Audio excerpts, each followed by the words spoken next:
At which point of this beer making and brewing journey did you actually meet Naman? When we invented orange juice, no, I'm joking. The biggest competitor. We actually met, I think it was through Gene and Casey. Correct. Yeah, so we were looking at creating a community in Hong Kong for founders and builders to actually come.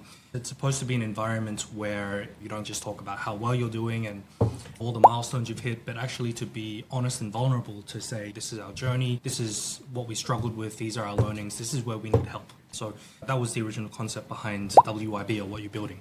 So we were catching up over lunch. I shared with him this concept I had of this venture studio that I wanted to build. At the time, we didn't have a name. Also shared with me this quote that really stuck with me. When life gives you lemons, make orange juice and leave the world wondering how you did it. That really embodies the entrepreneurial spirit. It's taking what life gives you and making something of it. Most of the best entrepreneurs, when they have created a product, a solution, the majority of the ones that are successful are not trying to make money, they're not trying to build something that's commercially scalable.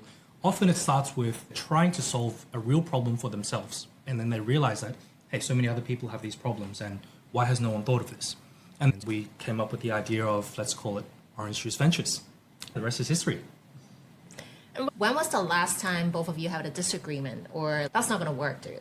Actually, I've never had a disagreement with Jason, but the other two partners in Orange Juice Ventures, one of them is Colin. Colin and I have a decent age gap. And that age gap contributes to how we approach things and how he's traditionally used to doing business compared to how I am used to doing business. He's conservative in his approach in a lot of things, and I'm not. I am always like, let's do it, and we'll figure out later. I'm never thinking too much into decisions, and he is. There's just so many things, like when we work with startups, there's documentation, legal agreements, things like that.